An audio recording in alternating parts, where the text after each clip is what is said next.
Good evening, free enterprise fans. We are here for match one of the finals of the 2020 Fabul Gauntlet between number 1 seed Invenerable and number 7 seed riversmccown. I am Moonblaze Wolf. I am joined in the commentary booth tonight by Flurry14. We are your two semifinalists, and we are here to commentate the match between tonight's two finalists. Just a quick recap of how we got here. We started out about 2.5 months ago. We had about 80 participants in our first 1v1 event. We played 5 rounds of Swiss. We got ourselves down to 32 people in the bracket stages. And now there are 2 remaining. Invenerable has gone undefeated all the way through the tournament. He has gone 11-0. riversmccown has taken a few losses along the way, but has not gotten knocked out. He has compiled a record of 10 wins and 3 losses. So we've been playing a lot of free enterprise, and we are ready to get it going with the final series here. Flurry, what are you looking for tonight? It's going to be really interesting to see if Rivers can have a best of 3 series where he actually takes the first game. He has lost the first game in his first 2 best of 3s. And you kind of don't want to give Invenerable a 1-game lead. Speaking from experience, that's probably not a good idea. However, at this point, like, both of these runners are extremely talented and have offered wealth of knowledge throughout this entire span of free enterprise. And to see them in the finals, these are 2 giants colliding here in the finals. I'm very interested to see, especially if we get some pretty spicy moon bosses or a spicy hook seed, how they handle what can possibly go wrong in this seed. Because I don't know how you feel about this, but I kind of feel like we haven't seen the worst that this seed can offer just yet. Oh, definitely not. There's always been some lifelines thrown to our runners as far as I can remember throughout most of these bracket stages. And I know I've definitely seen a couple practice seeds where the game was just about as rude as it can possibly get. So it looks like we've got a Rydia start here. So we'll be getting going on that here in a minute. I noticed Invenerable has Adam's family theme names. I did not catch what the naming scheme is for Rivers here, but I'm sure somebody in chat has... Oh, I know what it is now, actually. It appears to be music related. Okay.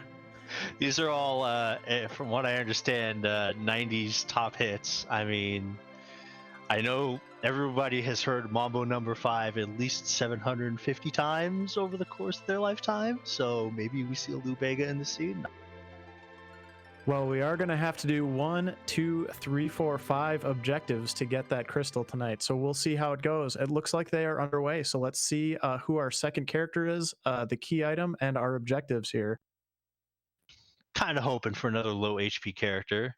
Oh, okay. Well, we are definitely offensively challenged to start this. However, we are not starved for location as we get a magma key.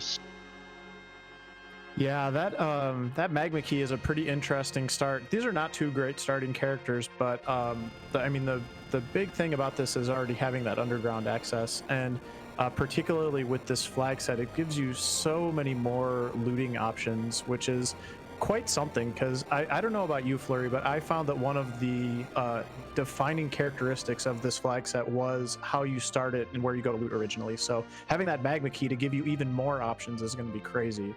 Yeah, this definitely opens up a lot of looting options. I think generally you saw people either lean toward quantity, which would be the Baron Damsian part, or go for quality, which would be the watery pass. However, because in T-Pro, treasure chests are weighted to be a little better in gated locations, and the underground counts as gated, I wonder if we would see the runners decide to do most of their initial looting underground, and Inven going straight for Agar looks like is going to take that path, whereas Rivers is taking the more general Baron looting path thus far. Yeah, and this is a very typical start for Rivers. I imagine you've seen quite a few of Invenerable's runs. When I was getting ready to face Rivers in the semifinals, I watched his openings, and I can't think of a seed where he didn't start with that Baron loot, which in this case, I mean, I really like it because this party isn't super powerful. We've also got a really nice mix of objectives here. We've got a couple key item related ones. We've got a boss spot, we've got a boss hunt, and we've got a character hunt. So even just running through Baron and seeing, you know, who's sitting at the Baron Inn and what boss is there with them, that can give you a little bit of information early on, which is helpful. Yeah, I do like that in a seed where we have a character objective to possibly see if the Baron Inn is going to be there. It's not super critical because typically Baron Inn is a spot that you're going to see sooner rather than later.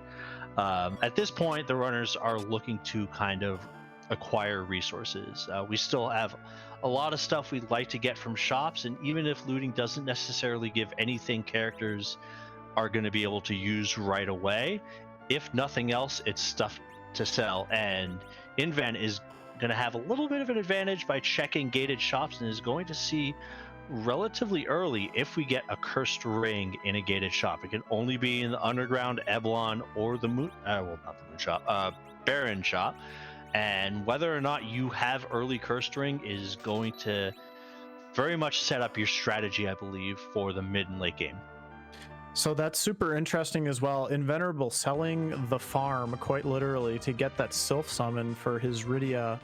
I saw him sell all of his Star Veils. I saw him sell a Black Belt, which, considering he has a Yang, is a pretty gutsy decision. So really interesting decision there from Invenerable. And I'm not surprised. Sylph is one of those things that can really carry you through the early part of a seed. So yeah, he doesn't want to have to come back here and is probably banking on, as we see him doing some looting in Feymarch, hoping to get something to kind of recoup the value of that black belt.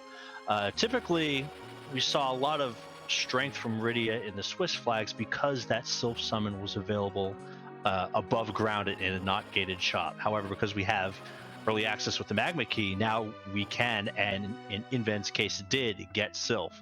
Sylph is a spell power. I believe it's a little underneath Virus, but it also heals your party, and as long as you have 25 MP, thanks to a bug in the game that we never want to see fixed, it's not going to cost any magic points, and you don't have to worry about it being reflected. So it gives Rydia, after you get that first fight to get her 25 MP, a lot of value. And I to quote Inven, I don't hate it, selling the farm to get the Sylph summon. yeah, and there's a lot of power to kind of back this up in this rundown. Feymarch as well. I saw Rivers get a Cat Claw. I'm not sure if Invenerable got it. So that's a really nice item for Yang. And then there was a Crystal Ring in the free key item check, which is a really, really useful item. Is gonna protect your whatever character you put it on for quite a while. And then I believe we saw Mega Sisters in the Leviathan spot and a Sparkle in the Asura spot, but I don't think either of our runners checked said Sparkle, so we're a little bit in the dark there on that one. Yeah, and it looks like the pathing is as such where they don't really have a save point to where they want to check the Sparkle and reset. And since we don't have a required lunar boss at this point, it's not super important. If we saw a Cursed Ring, it might be something worth checking out. Rivers making the information play to check the first boss at Dwarf Castle just to see who it is, and finds value. That's the Mist Dragon. That's an extra key item check when we get Dwarf Castle done. However, given this spot, it's not something we're going to want to do right away, but it's great information to have. Yeah, that's huge, and I absolutely love that play from Rivers. Just that quick check, a little bit more information, and it really pays off. He's also, we'll see where he goes next. Invenerable is doing that Sheila 1 check, it looks like. So I'm definitely a fan of this play. I like to check my freebies in this format, but yeah, this is both of our runners really making some great plays here so far, I would say. I'm not 100% on this Sheila. This might be Inven possibly playing Rivers is famous, as has been mentioned pretty much anytime anyone goes to Fabul, for wanting to possibly put off the Fabul check whenever you want. Now in this case, Inven would be getting the discount double check and we'll get to do 2 of the 3 checks.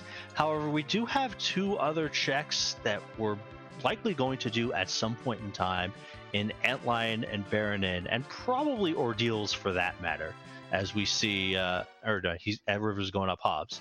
I'd want to do those first and then check the freebies, because we're early enough that if you put that off about 15-20 minutes, you're not really going to cost yourself that much. However, it's still 2 key item spots. That's great. The other issue we may run into is Inven hasn't taken a fight yet. That Radius is still at level 1, isn't going to really be able to make use of the Sylph cast. And Yang at base damage, his punch magic is not very strong. So this fight, while not typically very threatening, for 2 base level characters could prove problematic here. And he's not even going to take it. Nope, or he might go out and save first. But yeah, I can tell that he really wanted to do that first check. Just immediately sells that Murasame. Probably a little bit of frustration there, if I was to guess from Inven. I like it as a metagame play, but I do agree with you that, you know, if you're not playing Rivers, I don't know if you make that check, because, like you've said, he is notorious for putting off Fabul as long as possible. So we get a Rosa here on Hobbs, along with, I believe, an Odin summon. So just really more tools for our runners, and another really good character. So this is a really interesting start so far, I have to say. There is no party in this game that does not welcome a Rosa in it. Rosa is a fantastic character, and finding the element spot is even better, because Milan Z has a weakness to bows and arrows, and between that and the Fire Claw, Rivers makes super short work of that. Gets his Rosa. We'll see where he heads. Inven decides to loot Damsian, probably going to pick up his hovercraft while he's here. Worth mentioning, he did, as you brought up earlier, he did sell the Murasame. That's kind of one of the eternal plights that we have when we run this. When you get a really good early edge weapon, you kind of want to sell it because it sells for a whole lot. On the other hand, edge doesn't seem to show up very often. We don't have C relaxed on, so he has to be in a spot gated by a key item. So the chances that you're going to see him, especially early on, is really low. So it's one of those tough things, man. It seems like if you keep one Murasame, you're going to get a bunch of ninja swords and no ninjas. On the other hand, if you don't keep the Murasame, edges are going to be coming back and forth like nobody's business. So it's a tough one. Yeah, maybe he's trying to summon an edge to the seed. That is entirely possible, for sure. But yeah, and we do actually see Rivers doing that Sheila 1 check now as well. That strikes me as a really defensive play from Rivers. But I mean, I think considering you're playing Invenerable, you really don't want to do anything too reckless early. You want to start knocking out some objectives. You want to gain some information. And it's a little bit of a, you know, potentially a time loss. Not time loss is the wrong word, but I mean, it could have paid off for him to put it off, and it would have given him an advantage, but he's sort of taken that off the table now. So, I mean, just to see how these runners are kind of trying to play to whatever meta they believe they're looking for. We are 10 minutes in and we haven't set foot in an antlion cave. When was the last race where 10 minutes in, neither racer has gone into the antlion? That's actually a really good point. I'm sure the internal clock is just like screaming at both of them right now, but at least in Rivers' case, he knows he's done Hobbs. I think another thing that it's entirely possible our runners are trying to do is they want to get as much information as they possibly can before they start getting a ton of levels on their characters, because if they spot like a Tella or if they get a Darkness Crystal, suddenly you're thinking about, okay, can I do that, you know, D-Machine grind? Can I do some sort of slingshot? And you know, you've got plenty of options here right now where you don't need your whole party swinging for the fences in every battle. So I like just sort of the slow build up here that both of our runners seem to be doing. Yeah, the slingshot setups can be pretty tough to, especially when Rydia is one of the main candidates that you like to see a lot of runners that will leave tanking the floor in order to get some use out of her in the mid to late game, where she kind of falls off in value. At the same time, we got Sylph, and Sylph is really good at, for example, CPU. Normally CPU can be a pain in the butt because he's back row. Look at that damage that Yang is doing, 74, that's nothing. But that wall Sylph doesn't care about that wall. So that is one where it would be useful. Did Rivers not actually pick up Sylph from Tamra? So Inven's going to get to make up some time in that fight. Yeah, I'm kind of wondering that myself. That is entirely possible. That was a pretty bold play by Invenerable to, like we said, kind of sell the farm for that Sylph summon. So, I mean, he's going to get paid off when he gets to that point. So, we also got a Dragon Whip. I think that came from Damsian, so I don't think Rivers has the Dragon Whip. Looks like he's rocking a Flame Whip right now. But, you know, a lot of power in this seed already, and another basically free boss here in Bahamut at Antlion Cave. Yeah, that's not a boss you typically want to see inside Antlion Cave. Bahamut is super free. All you need are Star Veils, and he can't touch you, and that's that. Seeing him in a spot where he's only got like 750 HP is kind of...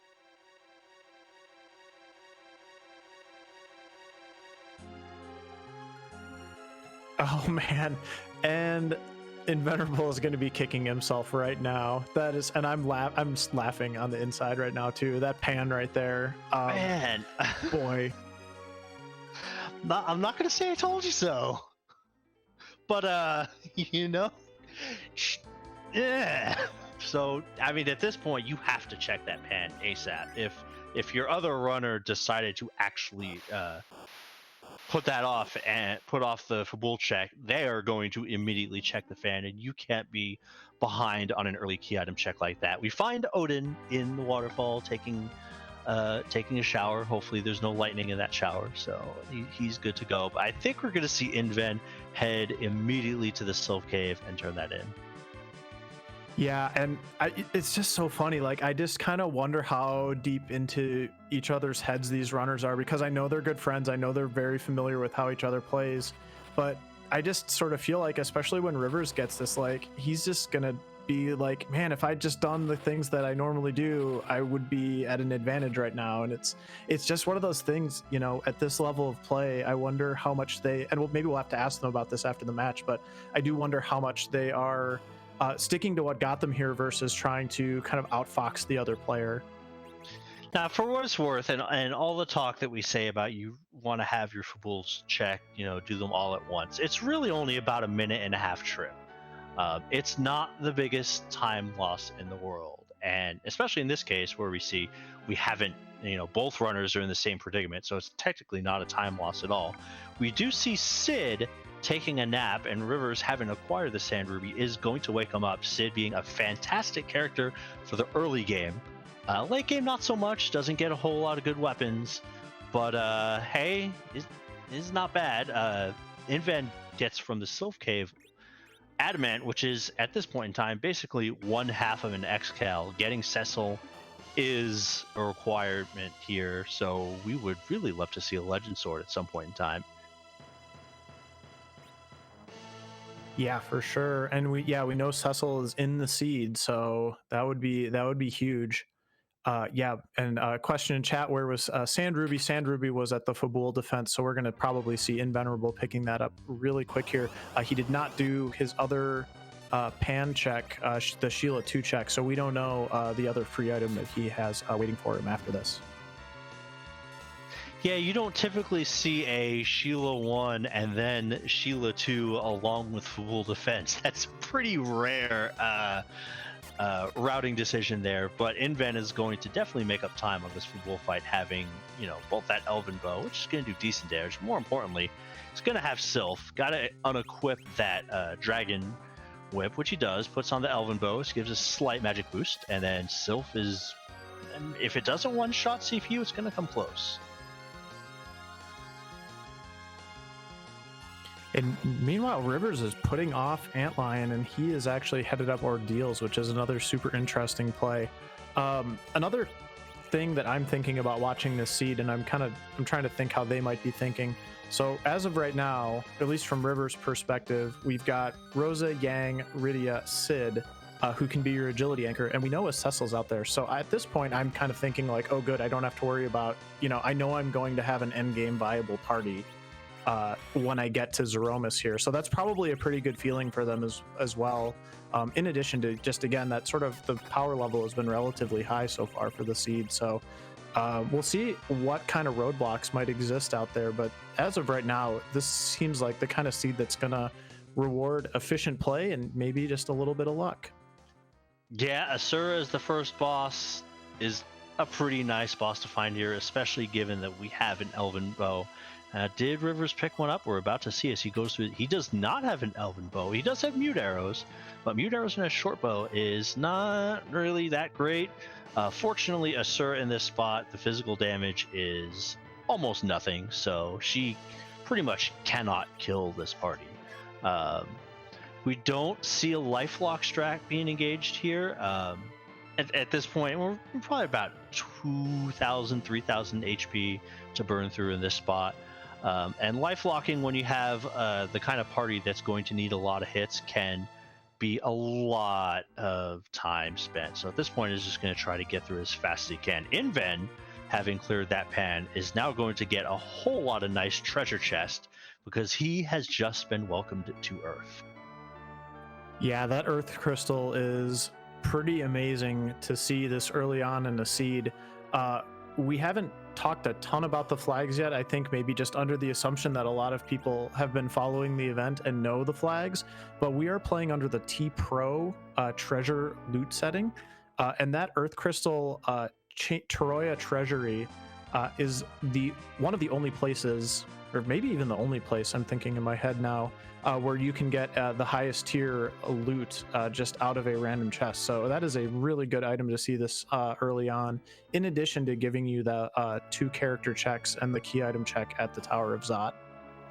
I believe Trap Chest on the Moon and the Giant can also give you have ridiculously good odds. But regardless, at this stage in the game, getting to open those is fantastic.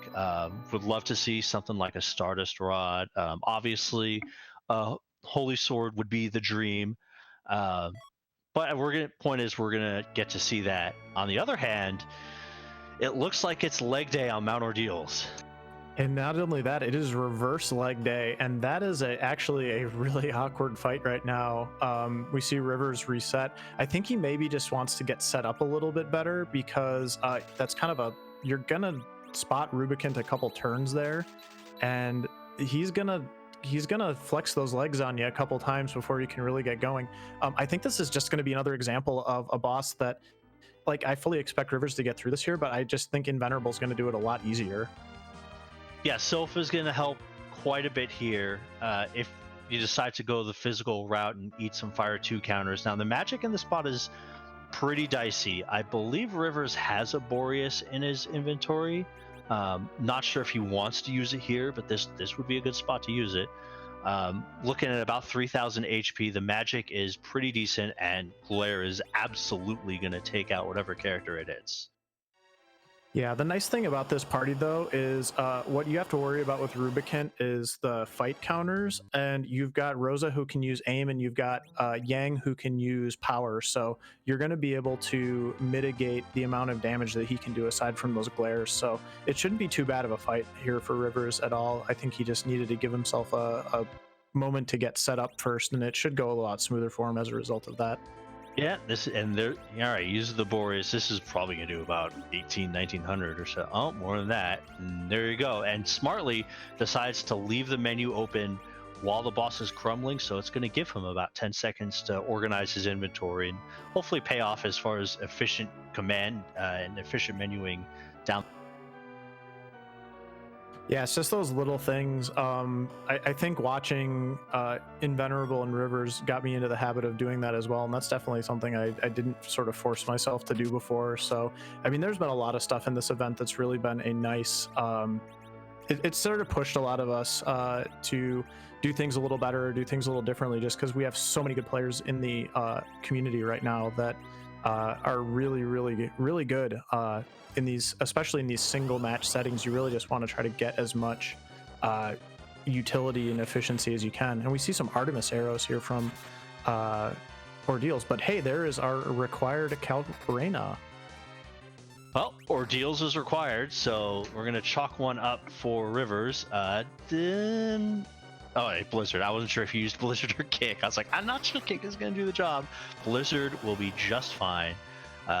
super quick fight, one objective down. When we get that Cecil, he is going to be a paladin. That's fantastic. On Inven side, is decided to put off ordeals in favor of doing Baron in and finds Pain Man for the first fight, which is a little bit of a bummer because the second fight can sometimes be super damaging. In this case, however, it is not, because we get the Kaipo guards. Super free fight, one cast of Odin, good night, goodbye, Baron, and done. Yep. Oh, and there's our legend sword. So we've got access to Kokol Shop now. It's honestly pretty incredible to me just how much divergence we've seen between our two runners at this point. I think the only check that they have both done is the Fabul check and Sheila 1, which when you think about who is in this seed and Rivers in particular, that's actually just hilarious to me. Now, I do wonder if Inven is going to forge right away. Granted, we don't have an X-Cal, but the Kokol Shop opens up some things that other shops just can't have. Most importantly, sirens. Also kind of important would be hourglasses and Bacchae. If we find either of those, that's a huge help. However, they're also really expensive.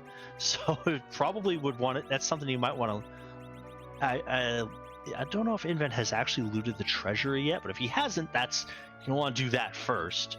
But I would imagine we're going to see a Kokol visit pretty soon. Yeah, I agree, and I think that that's smart routing. So I'm sure we'll see him heading there this way. This has got to be pretty anxiety-inducing, in particular for Invenerable, because he's seeing all of this like good stuff, and he might feel like Rivers has routed things in a really different way. That maybe he had the Earth Crystal 10 minutes ago, or he had Sid right away, or he had that pan and did all of the Fabul checks in one swoop. So pretty interesting. I kind of just wonder when we talk to the runners later on just what they're going to think of this early game, because this is just so high powered, and like I said, it's pretty interesting to just see the differences between the two of them. Yeah, he's thinking if somebody did Antline Cave first, which in most of these seeds is almost everybody, they got the pan, and I just spotted them a minute and a half. And do you really want to spot Rivers a minute and a half? That probably might be what he's thinking. At the same time, he doesn't know, as far as like team power goes and resources go, he's ahead of the curve and picks up sorcerer robes, Gaia drums, Murasames, all the karate shirts we can buy, and a glass helmet. Glass helmet is actually going to be pretty useful if we have to do some high level bosses. Moonveil, that's a thing. Yeah, I would say on the whole, that's a little bit, not the greatest treasury. I would say that's pretty average. Saw a couple of good items coming out of there. And meanwhile, Rivers gets the news about that pan. I'm sure he is just like absolutely sick to his stomach right now. The one other thing I noticed about Rivers when I was watching tape of him is he almost always does Antline first, even before Hobbs. So the fact that he's getting the pan now about 25 minutes in is just gotta, sort of stick in his craw a little bit. Poor Rivers. Especially when he gets the Earth Crystal from that and thinks, well, my opponent got to loot the treasury 10 minutes ago if they really wanted to. That's not the case, but that's what he's going to be. Yeah, that's a good point. It's not going to get any better from here for his mental state, sort of doing these checks and everything. So, but yeah, but then we'll get to a little bit more parity here. I imagine he's done ordeals. He's probably pretty happy to have done that ordeals and have that be required. So that's at least a good feeling. But yeah. And it's ordeals is something I would normally expect Inven to kind of do sooner rather than later. However, he's going back into Toroya Castle, which kind of indicates we're looking at Tower of Zod. So Zod is one of the trickier overworld locations. Not so much that it's difficult, although the Val spot is not something to scoff at. The first spot has 9,000 HP, and if you don't have a good damage output on your party, you could be sinking about 5 minutes into that fight. And at this level, if you're sinking 7-8 minutes into an overworld key item check, especially if it doesn't pay off, it can be dicey. Yeah, I'm sure he's a little bit uncomfortable about this going up here, but at the same time, Ordeals is really his only other option at this point, and that's not particularly appealing either. Especially when you know that any boss could be on there, and you have 3 bosses to go through. So, I mean, we'll see what he gets here. It's been pretty forgiving boss-wise so far. So, you know, we got a couple to check here, and a couple characters as well potentially.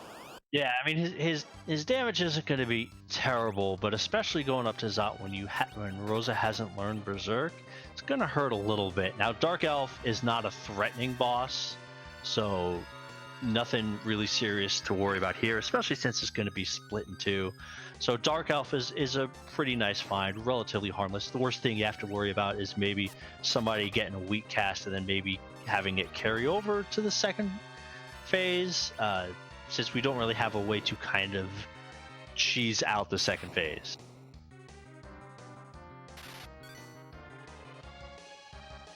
Yeah, this shouldn't be too bad, I don't think. It's just going to be a little tedious and kind of like you were saying. And Rivers is going down here to loot. You know, he's going to get caught up on some of the goodies that, you know, Invenerable maybe had a little bit earlier here, but, you know, hasn't really had an opportunity to put to much use yet. So, and if we get to the second fight, if we start to get some of those gated characters, either Edge or Fu is going to amp up the power of this team considerably. We saw a Murasame in a full moon inside the treasury, which Rivers has now just looted as well. And Fu does not really need that much more of an explanation as to why he's awesome. So if we get either of those characters, it's going to help quite a bit. Now Dark Elf is in dragon form. He actually becomes a dragon. Inven showing off some good game knowledge, equipping the Dragon Whip, and Rydia doing 900 HP of damage on a melee hit is not something you see every day. Yeah, we like to give Rydia the opportunity to shine, so that's good for her. I know we got a lot of Rydia fans who, you know, especially in the Swiss flags, I would say she was not a character I wanted to see, but in the brackets, I really do like seeing her. I think she's got such good utility. And yeah, you make a really good point about finding especially a Fu up here maybe. One thing to keep in mind, we've already found that Calbrena is on Ordeals, and Rivers actually showed us as well that Demist is actually the first boss at Dwarf Castle. So we know here in the booth, and actually Rivers knows as well, that he does not have to boss hunt anymore, which as this siege goes on could be just a huge advantage for him. And I believe he also just picked up a Thunderclaw there in Toroya, so he is good to go. Thunderclaw is going to be incredible if we either decide to hit up the tower or we find a Canalzo. And hey, how about that? Zot has already paid off. We got ourselves a Lunarian. We'll see what Fu's spell list looks like, but it should be pretty good at this point. It is only going to get better. It's at 1100, so he's got Lit 2 is your best bet right here. Let's see who the boss is. There's pretty good magic stat on this one, so there's a couple of bosses that could be particularly tricky. Let's see what we get. Not too bad here. No, that wasn't. If we wanted to see, this might had been the seed's last moment to be trolly. And if you get a wyvern or something here, the speed's actually kind of an awkward spot to anchor for. So that would have been spicy, but no, it's just Baigen. Baigen, it would be really difficult in a couple of other spots, especially where the physical attack is super threatening. At this point, in the Val spot, the physical attack isn't that bad, so not too much of a worry here. And Sylph is going to kind of keep up with whatever damage Baigen is putting out. And then at the same time, that wall that he's putting up, which would bar Fu from, unless he had Quake, doing a lot of damage, not going to be an issue here. Sylph is going to go through Reflect. So Inven may actually save time on Rivers, who is also entering Azot and is starting to take on the other fights right now.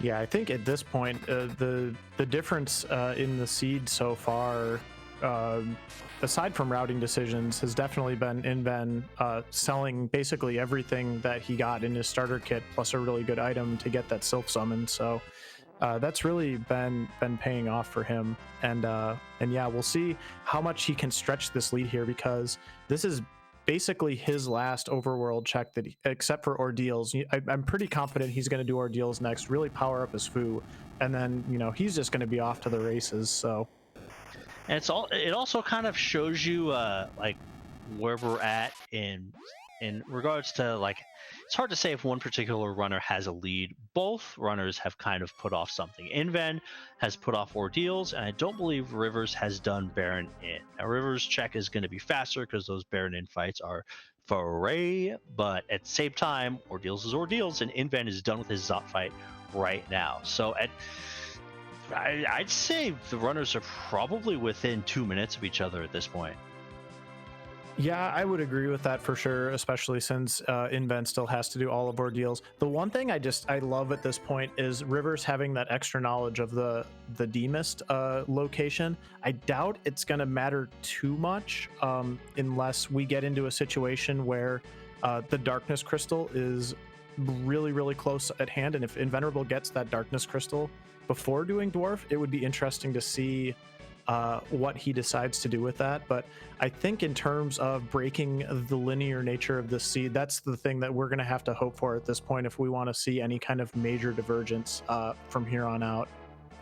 Rivers we see that Inven gets the Baron key from Zot. That's actually going to pay off for Rivers a lot more, because Zot deposits you straight up at Baron.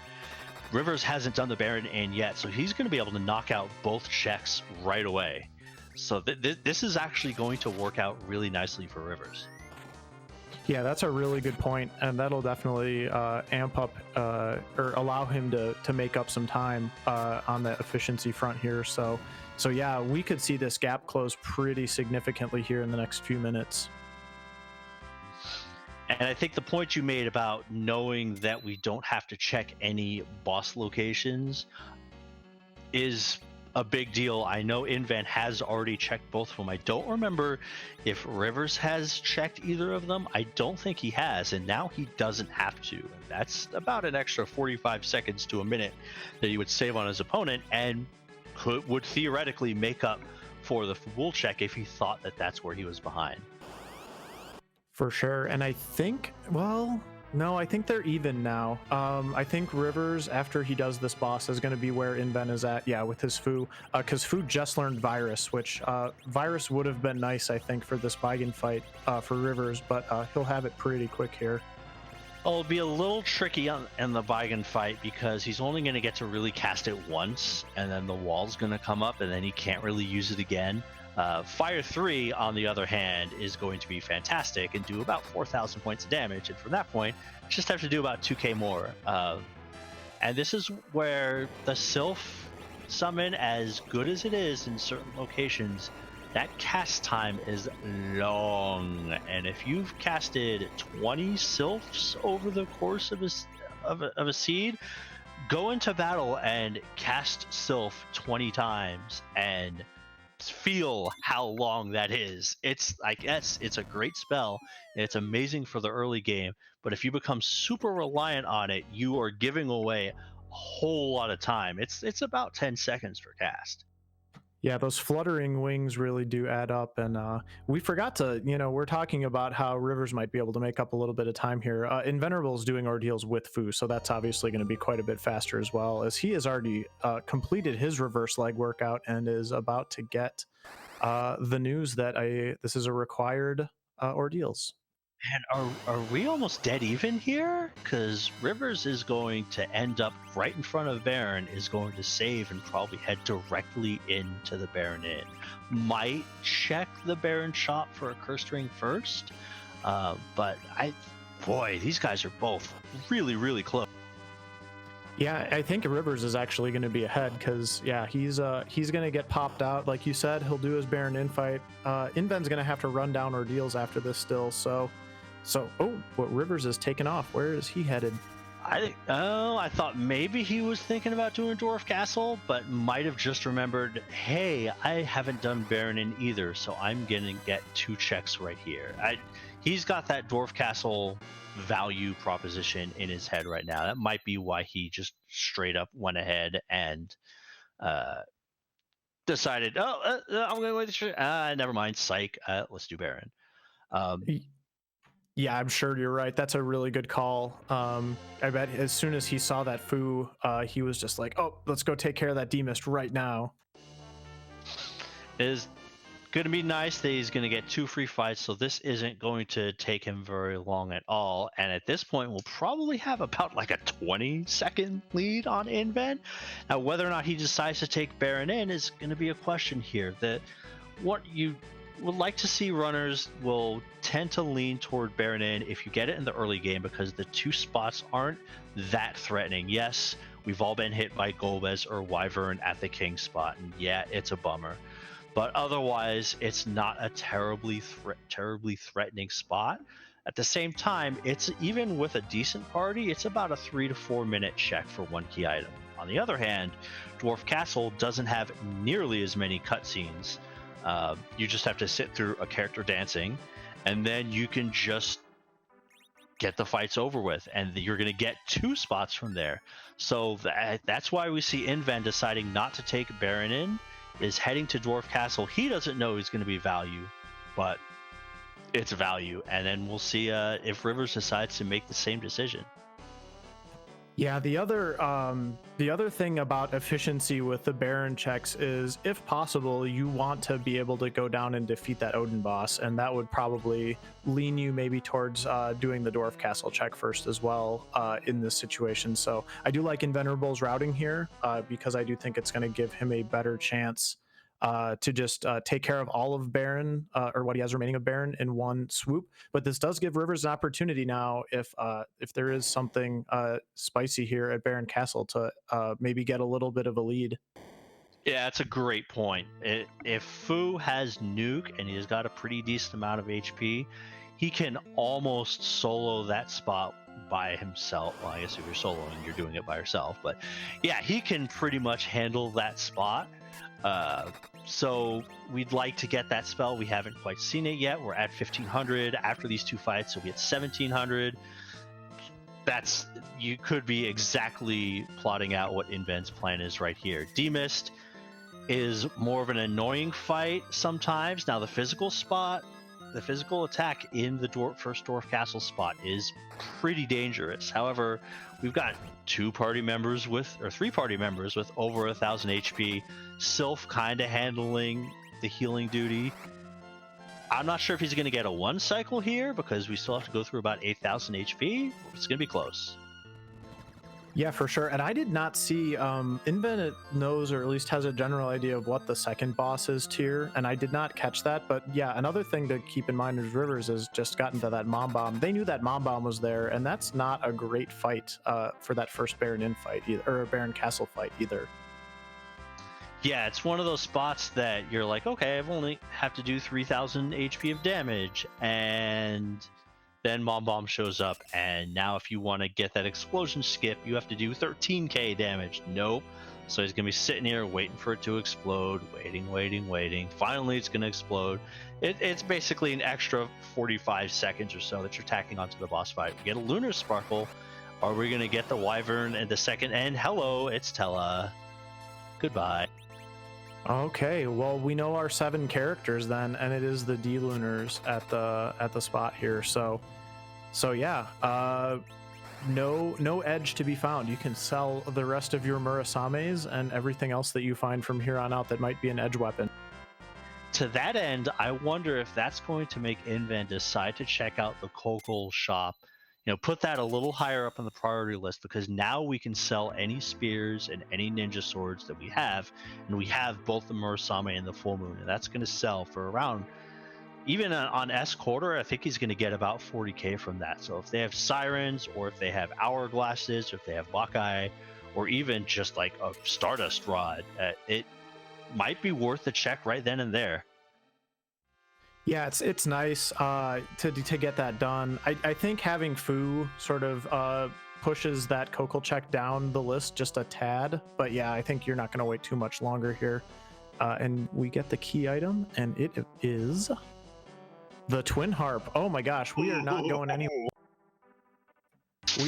We are staying on Earth for a little bit longer. Now that twin harp at this point is probably a pretty awkward key item to get. You don't really want to see that because it's a long check for your party, which is, you know, everything's going pretty well for you right now. I don't know how excited I would be to go do that twin harp right now. Man, I think that might actually be the worst time of the game that you can get a twin harp. If you get a twin harp super early, you can kind of justify it by saying, my opponent got this 5 minutes in. I don't want to, you know, orphan a check that's going to be out there for 2 hours if I last location it. I'm going to go ahead and do it now. If you get it late, you can say, all right, it's not behind that many more checks. So if a harp happens to have something, you know, I'm not putting it behind 15, 16 other checks. If you get it in the mid game, now you're like, ugh, if I get a darkness crystal, do I leave music on the table or do I take it right now? But if it doesn't have anything, that's a 4.5 minute check. Yuck. I've already done Zot and Baron sitting there too. Like, oh. Yeah, that's going to be really, really interesting to see when that eventually happens here. Rivers comes up with nothing for that Baron Castle check, and he is not wasting any more time. He is going to Dwarf to do that other double up. Inven forgets to check Rydia's mom. Oh, there he goes. Yeah, I was a little worried there for a second. Clearly he wants to do twin harp, so that's Inven going to be maybe the hero of the people here in a second, but we'll wait and see. Maybe if he gets like a darkness crystal or something. Yeah. That'd be amazing. Oh, I saw the D. I saw a D and I was like, oh. Yeah, little temptation there, but boy, that twin harp might be where we are headed, because Baron Castle was a bust. The D-Mist check was a bust. Not quite sure. Invenerable, I guess maybe just trying to get nuke here. I think maybe we didn't get it yet, and he just needs one more kill.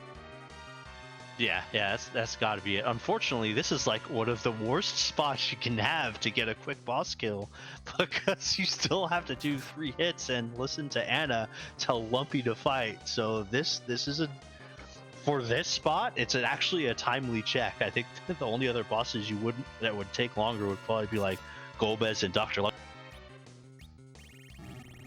Yeah, well, we're sticking it out for the nuke. I can't blame Invenerable for this right here. So now, I think you're right about the harp play. The other 2 options we have on the table, neither of which are terribly appetizing. First is Keyless Tower, and while Keyless Tower has been the passe move and might be like the most improved check when it comes to this particular tournament, it's still a pretty long committal, and if you have to double dip that tower, it never feels good. And the other are the Feymarch bosses, and those especially don't feel good. Yeah, well, Inven is gonna give us the music here, so we'll see that soon. The one nice thing I will say about the Keyless Tower check, and I am a pretty big fan of Keyless Tower, you're at the point right now where if it's nothing, you get to reset out. So that's actually pretty appealing to me as far as doing that Keyless Tower check. But I mean, I think Invenerable just, we got the big stage here. We got a twin harp. We're still looking for stuff. We got to check this music. I can't blame him. And Inven is sitting at 1, 2, 3, 4, 5, 6, 7, 8 key items, if my counting is correct. So if this happens to have a key item, then he takes Keyless Tower. Well, then now if he gets 10, are you really going to reset out of a 10th key item? That is a good point as well. You don't want to be in that position. Although we do need the package hook. There's a lot of good checks that we could do at this point. I'm looking at the list here, and really the only thing that would be a complete whiff would be the spoon and the pigtail. So even the pigtail might come in handy later. Especially if we end up getting a rat tail and it turns out to be like we did see Sorcerer Robe in the treasury, so Rose is pretty good on armor. Stardust Rod would be nice, but it's not really going to change that much. Inven unable to manipulate this fight in such a way that to avoid all these spells and is going to eat them right now. Kamikaze from Fu is about 20 seconds too late, and now we will be quiet up in the booth so we can hear DJ Spoonie B with his rockin' tunes.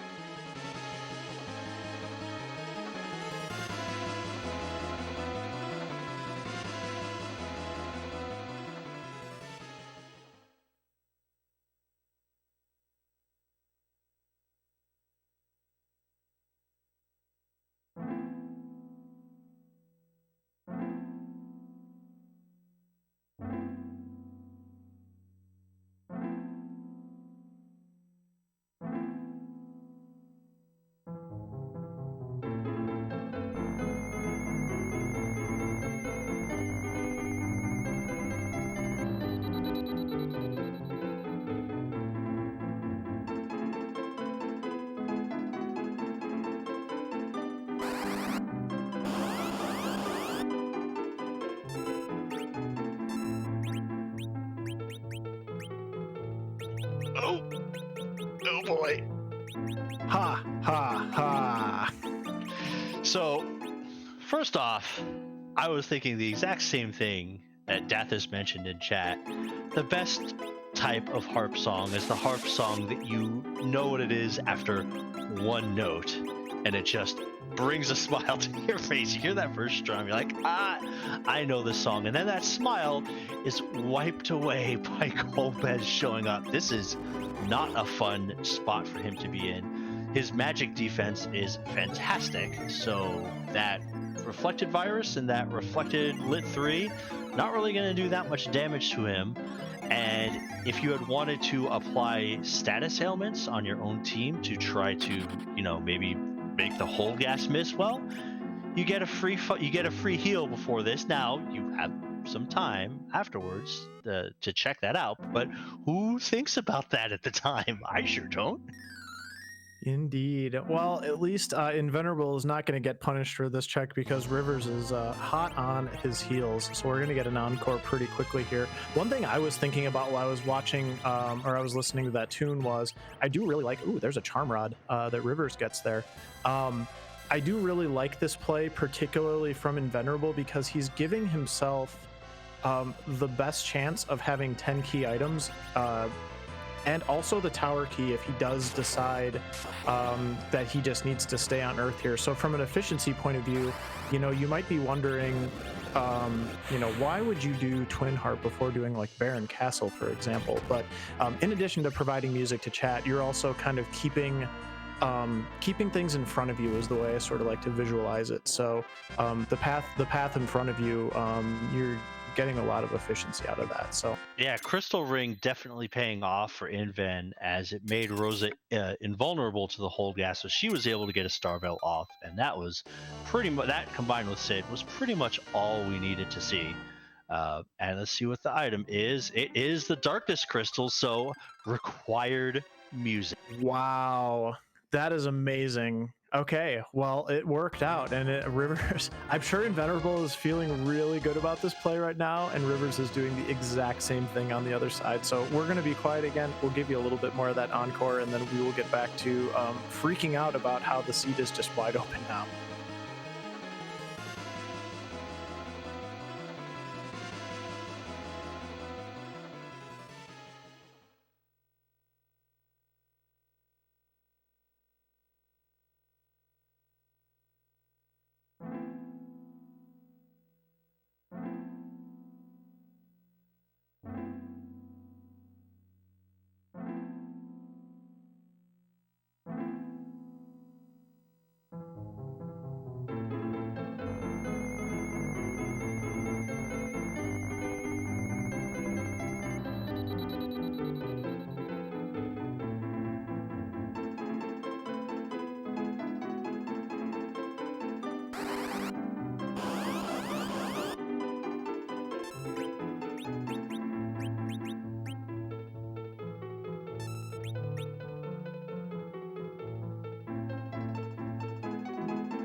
All right, so this seed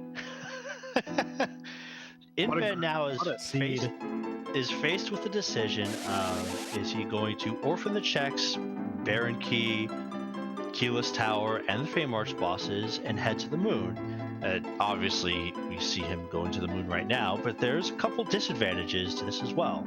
Yes, you can knock out that objective right away and you'd be good to go. However, I know some people will tend to frown on a D Machine grind at 51 minutes. I usually tend to be of the school of the mind of, if you can get your team ready to fight Zeramus at any point in time, you do it. However, doing a grind at 9 key items is especially painful.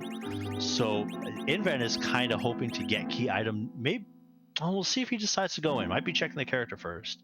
But a 9 key item grind of any kind is kind of rough. And especially, we see a Cecil here. So now we have a level 1 Cecil. Even though it's a 9 key item check, or 9 key item grind, do you D-Machine Slingshot Cecil up to level 56, and now the rest of the seed is super easy? Or do you go in there with a level 30-ish party, and Fu, being pretty good, might be able to carry the fight, but might not? Yeah, I agree with pretty much everything you said. I'm honestly a little bit surprised that Inven came right up here, just because he wants to get those 10 key items, but also Baron Key is a character check, so you might put yourself in a position where you get the 10th key item and you get Cecil before you come up here.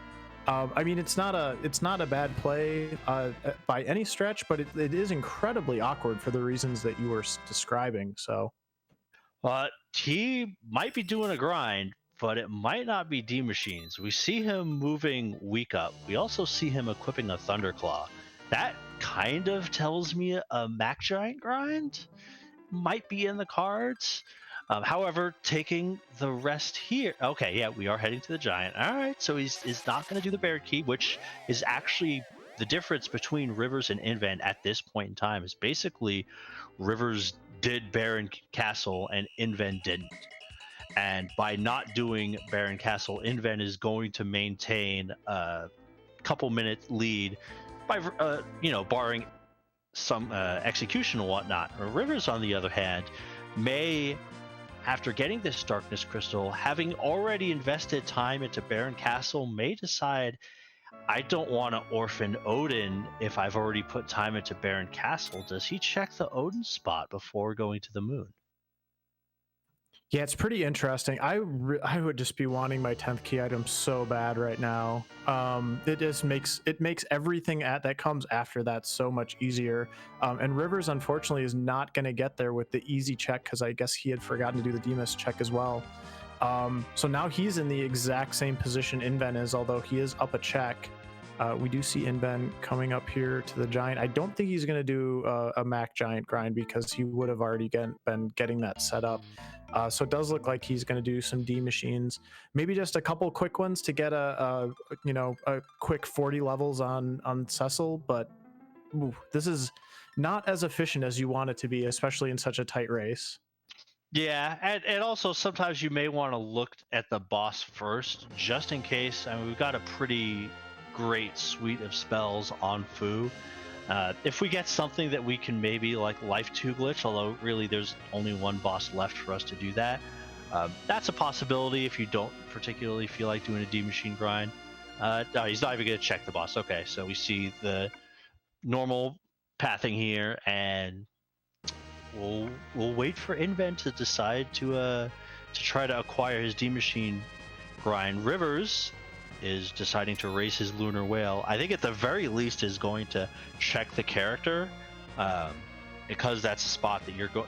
He's already done Baron, so it's the only other character check for him to make at this point. And then we'll see if he decides to actually make the grind first, or decides 10 key items might be enough for him to get it done on the moon. Yeah, and just, I mean, for the characters that you can slingshot, I mean, slingshotting a Cecil is fine, but it doesn't give you the same bang for your time investment as slingshotting a mage or something like that. So I mean, I think depending on how this goes, I mean, if Inven just wants to do a quick grind to power up his Cecil and not sink a ton of time into this grind, if Rivers goes down, you know, finds a relatively easy boss, gets his 10th key item, and then just keeps going, I think this is a really good chance for him to maybe get a little bit of a lead here. Yeah, it's, you know what, it's one of those gambles on what kind of boss lineup you think is going to be on the moon. Sometimes, I know from personal experience, you decide to take the moon at lower levels, hoping to get it done early, hoping to find a feasible boss fight at level 30, and then Val shows up and decides, no, you're not going to do that. But he's taking the trip back to Earth, so it looks like he's going to do something else. Yeah, so here's the other awkward thing about the particular set of objectives that we have tonight.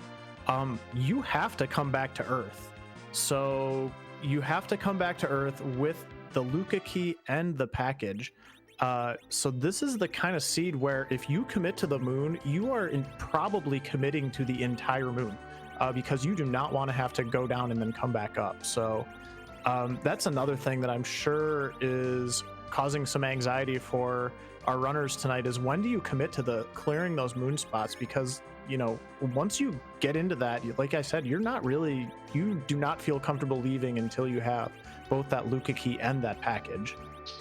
Yeah, at the very least one of them. Sometimes you can get away with clearing just the bottom half of the moon and maybe skip Cave Bahamut and Pale Dim if you have a lot of checks open on Earth, but given that we're still missing 2, it's a tough one. But at the same time, like, what if one of those objectives is behind an objective? Like, we have to take out the Ogo spot at some point in time. If that objective has the package, ooh, that's a rough one. Now, we do see, we mentioned earlier, because Rivers had already put time into the Baron Castle, may as well check the Odin spot. If it has something that pays off here, this could be huge for Rivers. If it doesn't, then it kind of digs that Baron hole a little deeper. Indeed, but you know, even if he just gets a 10th key item here, he's not going to be unhappy about it. Oh, this is a sparkle though. Blue, blue, blue, blue, blue, blue, blue. That's not so bad. The freest of moon bosses at this point in time. No big deal. You'd like to have RA1 for this fight, maybe. So I don't know if he's going to do one of the more swaggier strats, but at this point, he could just like kamikaze arrows and spells, and you're fine. No big deal here. So if this gets him 10, I think for sure we're going to see it. Well, you know what? There's so many different options for him to take. I would also not be surprised if he bumps off his Cecil here to preserve the ability to slingshot. Looks like he's also, he's taking out Tella, and then I assume Cecil will take out himself with the next swing as well. So not a bad boss to find in the grand scheme of things. Yeah, in fact, whether or not he decides to keep, well, if he doesn't keep the Cecil up and it happens to not be something that's required, and not a key item, he may just reset anyway.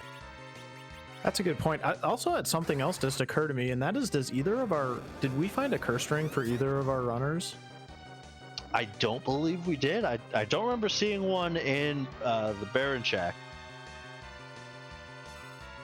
So I think unless it's at Ebelon Cave, it might be a cursed ringless sea. Yeah, that's pretty interesting. And one thing that will help a little bit with that, at least, is having that crystal ring from early on. We talk so much about how anchoring with a curse ring is, really the way to go. But I've always found that if you have like a crystal ring or a ninja hat, it's almost, I don't want to say it's just as easy, but a lot of times you do have situations where you can actually anchor up to 28 with those 2 items, and it's not as bad as you might think. Yeah, it definitely helps in those situations where you have characters that are kind of all sitting around the same agility, especially if it's a mage heavy party. Sometimes that crystal ring can be just what you need to push up one more or relative agility tick. Inven has finished his grind, does the standard 6. That's going to get a character to in the low 50s. Cecil now is wielding an X-Cal at level 53, and is going to cast Warp, get on out of here, and more than likely is going to head to the moon unless he wants to get really spicy and take out the Feymarch bosses first. However, that would be very off-brand for Inven. Yeah, I believe Inven's team never Feymarch, but that is a very interesting possibility, especially with this party, and again, especially with these objectives that require key items on the Earth. So if possible, you want to get them before you go up to the moon and do that Masamune altar. So yeah, we'll see what he decides to do here. Looks like he is going to stick on Earth for a little bit. Are you heading to the Feymarch? Oh, no, he's heading to Tauren. Maybe he did check the shop a little while ago. They must have had something there that... If nothing else, I suspect he's going to do Baron here. Or Feymarch.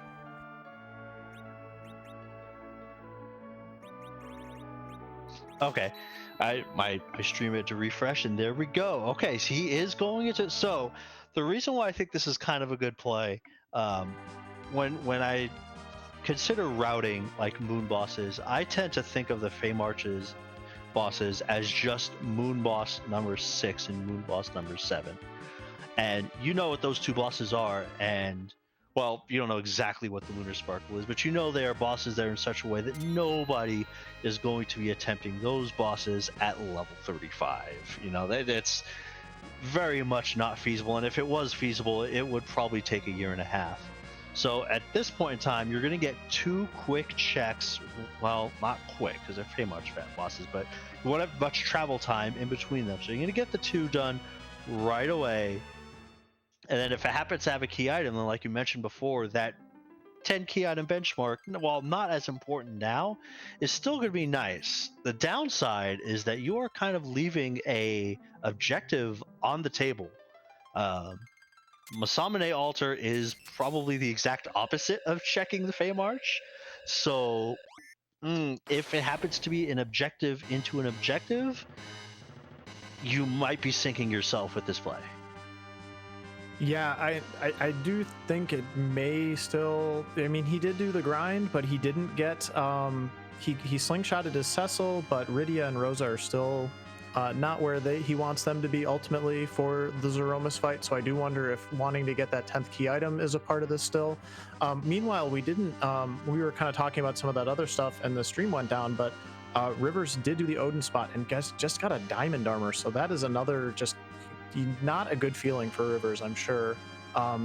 Maybe feeling a little bit behind, but he's probably charging right down to that Masamune altar spot, and we'll see how that goes for him.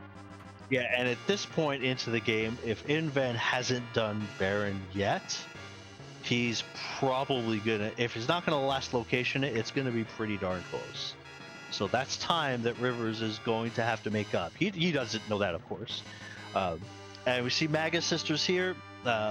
Magic in this spot isn't too bad. The physical attack is really what you got to worry about, and the fact that they're getting a spell and that juicy physical attack at the same time could be problematic. But with nice wizard bashing gear like that Elven Bow Artemis Arrow combination and a Zerk Cecil, assuming he doesn't get walled, which he did, so bummer there, will help quite a bit. Oh, hi, Wyvern. That was a Wyvern at the ribbon spot for Rivers, so that is rough. We'll check the White Spear spot next, but yeah, that is going to be tough for him. Inven is going to get 2 checks out of this, and you were kind of talking about the skipping on Baron, so it is entirely defensible in my opinion. You know, Baron's 2 checks. There's some cutscenes involved and some running. You do get these 2 checks here at the Feymarch. Maybe, you know, like you said, kind of, if I put off for Baron for this long, I might as well just, you know, keep with it. So we'll see what he gets here. Yeah, it's hard to... It's especially hard to start guessing what your other opponent has done. It's just a Heron robe. That's not terribly helpful. Good if... You know, it would have been useful to have for that. In fact, he probably had it for this fight, because I think we saw one in the treasury. But at this point in time, nope. And the Shura boss is one of the meaner bosses you could find in pretty much any location. It's our good friend, the Nope Rope. Yeah, we have a noodle sighting And meanwhile, up at that required Masamune altar spot, Rivers found Paledym, which is not the worst boss to find there, but you do probably need more levels than what Rivers has right now. So he's going to go back to that safer Dr. Luge at the plague spot, it looks like. Yeah, it's a longer fight, but it's much more doable. He ideally would have liked to have gotten the slingshot off of the delunar spot. Unfortunately, Wyvern has a tendency to ruin fun wherever it happens to be, and is doing that here. So get the boss done that you can get done. The bummer with Paledym is that the physical attack is going to be really massive. If he had Rydia, and he doesn't, but if he did, he would counter those summons with Quake. Nuke will do just fine, but that physical damage is going to be quite a bit. And if your main source of damage is going to be Cecil on an X-Cal, you're going to be sitting through that slow animation so many times. And just the time loss in and of itself from the animation would be bad enough. But if that slow stacks quite a bit, now you've got a really fast monster that's doing ridiculous physical attack damage. That, yeah, doing this at a low level is not going to be fun. Nope, definitely not. He is going to get through this though, and we'll see what he gets. Inven does get his 10th key item, so that is a big find. I'm sure it's not the one that he wanted, but he'd rather have 10 than not have 10 at this point. It's pretty interesting just to sort of map out maybe like these last 10 to 15 minutes or so. Inven clearly committed to just finishing this check of his earth checks here, but Rivers definitely had an opportunity while Inven was doing his D-machine grind and some of these maybe more out of the way checks to make a little bit of headway in terms of maybe finding a free boss or finding a 10th key item, and unfortunately he just has not come up with the goods until just now. We'll see what he gets here from Dr. Luggage. And the tower play for Inven now at this point in time, it's kind of like the same logic you have with the Luca key. If it has something you don't want, you can reset it. If it does have something you want, well, you can walk it out, but hey, it's something that's required. And the only transitional items we have left at this point would be not the rat tail, because that's what Rivers just got, the hook, which is something at this point in time, it's very much looking like we could possibly need the hook into another item. Package, which is required. Luca, well, it's not a transitional item. Luca key, which is required, and a vanilla tower key. Well, yeah, then at this point in time, that's not terrible to find either. So it makes a little bit of sense here because of the possibility of resetting. And hey, look, it's a free boss. It is a free boss. He's dancing around here. Rivers has some Artemis arrows, by the way, for Paledym. So this will be hopefully a good fight for Rivers at this required spot. We'll see how nice Paledym decides to be to his relatively underleveled party here. Yeah, and if Rivers has still kept that heroin robe from the treasury, this would be a place where you would get quite a bit of mileage out of it. Is making sure to keep that Tella down, and that is paramount at this point in time because we have a Wyvern sitting at D-Lunar, and if Tella got any experience, it might be caused to just straight up. Oh man, and while Rivers is finding the rat tail on the moon, Invenerable finds the hook at the top of tower. That is a wild turn of events here, these last couple minutes. Oh man, and if Rat Tail happens to have one of our required and they are sitting on opposite ends of the galaxy, that is a recipe for a 17 out of 17 full clear if I've ever seen. Yeah, and if the rat tail is not required, or that would be the only item. If the hook is not required, this really plays out really nicely for Rivers now. Having not gone all the way out of the way to get that hook that he needs, but also still getting the rat tail, which I'm sure Inven is, kind of hoping to find out pretty soon, so that he can check that one off the list as well. Now, I did say earlier that if Inven hasn't done Baron by now, he's not going to do it at all. However, he has committed quite a bit of time as to clearing off the blue planet before heading to the moon. Thus, it looks like we are taking a trip to Baron, and gonna get those checks out of the way. That's going to help Rivers a little bit here, because Rivers has already done both aspects of Baron in. The downside is that for Rivers is that Inven's party is beefy. He is going to have no problem slaying through most of these bosses. And Rivers, we've already seen, has had to take like a one reset, and these haven't been quick or easy fights for Rivers in the way that they're going to be for Inven. It's true, but he does get through the required Pale Dim, picks up a ton of XP for his party, so I would say they're more or less even now in that regard. Inven is going to find out that Baron is haunted, and that is not going to be good for him. So Rivers in a really good position now. Ooh, gets that tower key. Because that is a good find.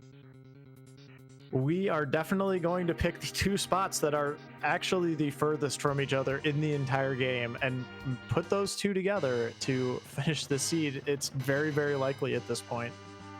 Can you imagine if you're Inven and you find the hook, you get the hook, and then up and then one trip in the tower, and then you go all the way to the Ogo spot, and then you get the tower, and then it wants you to go all the way back. If that's something he has to do, I don't think he's going to be happy about it. Yeah, this is not looking good for Inven right now. Unless everything that we need is at the, well, there's two things it could be. So if everything is on the front half of the moon, because we know that the rest of the earth is haunted now. So Inven is our progression towards those key items, unless it requires the hook, is going to require, it's going to require the moon. But Inven is really actually hoping now that that hook comes into play for sure. But boy, unless both the Luca key and the package are on the front half, or maybe behind this wyvern, or if the package is behind Luca key, boy, I don't really know how. Inven has got a big gap to close here. There's a couple things that could go Inven's way. The big downside is that usually if you're this late to the moon and you're kind of banking on the moon not having everything that you want, you would do something like top down. However, having one of the objectives be the Masamune altar automatically kind of takes that off the table a little bit, because why go top down if you're gonna at some point in time go all the way down there to get the objective? I do believe, however, that because he has the hook, when he clears the plague, gets the plague spot and gets that rat tail, if he's gotten one item by then, I wouldn't be surprised to see him immediately check out that rat tail. Whereas Rivers is probably not going to see that hook until he's full cleared the moon. And he is really struggling how to deal with this wyvern without a curse string, which I understand. Like, this is not a good position to be in at all for Rivers, and I hopefully we'll get this Star Veil off here. But curse strings we take for granted sometimes. Maybe the big troll that we're going to get in this seed is no curse strings, because I'm pretty sure I saw Inven check that. I guess they could be at the Eblin shop, but they were not at the Baron weapon shop, and that would be the last place, and it would be quite out of the way probably at this point for them to go just for a curse string. I'm not gonna lie, I've gone to Eblon just to check for curse strings sometimes, especially if you have like a Zerk heavy party, to avoid a scenario like this. We have seen some races where Wyvern in a moon spot without a curse string can absolutely sink a party. Rivers does get quite a few Starveils off, and the magic in this spot isn't fantastic, so you can get some dodges here if you're lucky. Yeah, the initial part's the scary part. This should not hopefully be too bad for Rivers now to take this wyvern down. It's just going to take some time because this spot has so many hit points. Yeah, and having Tella napping and Cecil with an art, not just having the Artemis arrows, but being at RA1 while doing so, is going to put out a ton of damage. Those Artemis arrows actually came from ordeals, and I think Rivers has gotten just about as much as utility as you can get out of a stack of 10 Artemis arrows in this seed. Yeah, between the Peldim and the Wyvern, they have been fantastic. I hope Inven still has his, although it won't be quite as necessary, as Inven is now taking on the Odin spot. I saw the pass, but I didn't see the second thing.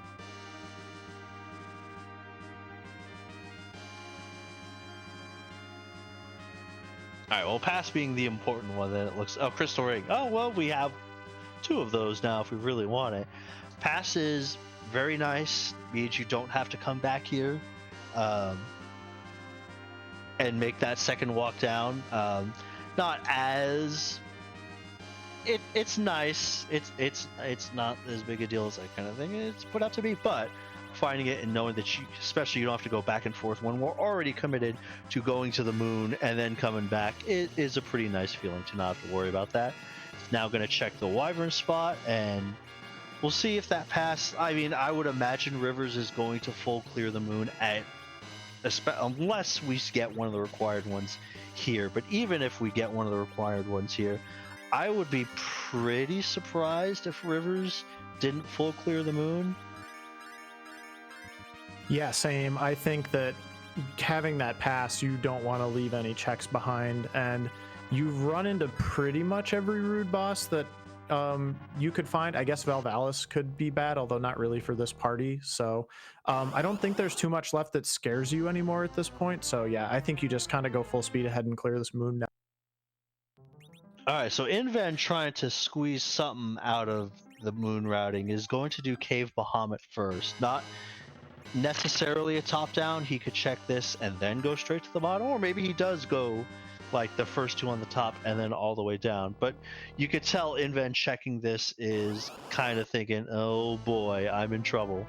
And I especially don't think Rivers isn't going to full clear the moon, if for no other reason. His last best of 3, he actually bailed on Cave Bahamut in the Peldim spot, and it cost him the race. Yeah, I remember that race. Funny, Rivers proving that it happens to the best of us sometimes. He left that battle speed at 6 from the Wyvern fight and did a quick reset to take care of that. I mean, guilty. Yeah. Yeah, we've all been there. Meanwhile, Invenerable finds free at Cave Bahamut in the form of Leviathan, which is not scary at all at this spot because it has basically no magic and no attacks that can kill you. So this should be pretty much a free fight for him. Yeah, the best part about fighting Leviathan here is that Leviathan doesn't have physical attacks. The physical attack in this spot is incredibly dangerous. So this is a nice boss to find. Knazo is a little more dicey. That first attack is going to do some damage, and the wave would be a little more serious if we had faced this at a lower level party. But at this point, with Rosa sitting at 1600, Fu now at full power, we can just sit on waves the whole time. We don't have to worry about any physical attack, and Thunderclaw will do some work here. Yeah, this is gonna be Thunderclaw's time to shine, I think, for the rest of this moon, pretty much. So very nice there from Rivers. Inven's about to finish his fight with Leviathan. We'll see if anybody comes up with the goods here. I mean, we're running out of spots at this point. Oh, there it is. It's a required Knazo. And then I saw the P on the Protect Ring, and I thought Inven's was going to be the package. So that would have been something else. All right, so Rivers, you've only got 1 more check, and you have 2 more left on the moon. Are you going to bail, or are you going to... He's going to bail. Yeah, this is if you are going to leave the moon, this is the perfect time to leave the moon, because you only have Pale Dim, Spot, and Cave Bahamut. Although I do wonder if he's remembering that seed that you were talking about a few minutes ago, where he did this exact same thing and it got punished for it. But and I don't know if did he save before he left? Well, you know, even if he doesn't save, because he's cleared everything on the bottom, he doesn't have to make that walk. So while having to sit through that planetary cutscene can sometimes seem really long and painful, it's not that much of a committal to decide to go back into the whale and then back to Cave Bahamut. Where this gets and at this point, you know, do your required objectives first, right? I see that. What would surprise me is if Rivers gets this done, And let's see, it is unlocked. So unlocked, first of all, is he going to go back out and save after checking this? Because I've made that mistake and gone to Zeramis without getting a crystal. So we'll see that. But what will surprise me is if this doesn't have anything, if he stays on Earth. He didn't say, oh, Rivers, please don't do it. I don't want to invoke Rivers' past experiences with Sealed Cave, but I'm hoping against hope that this doesn't turn into a problem for him. Invenerable, meanwhile, finds Mylon and friends, which is another free fight. So the top part of the moon had a lot of pretty easy stuff here. So if Rivers does have to go up, there isn't going to be anything that poses a problem to him. But we'll see.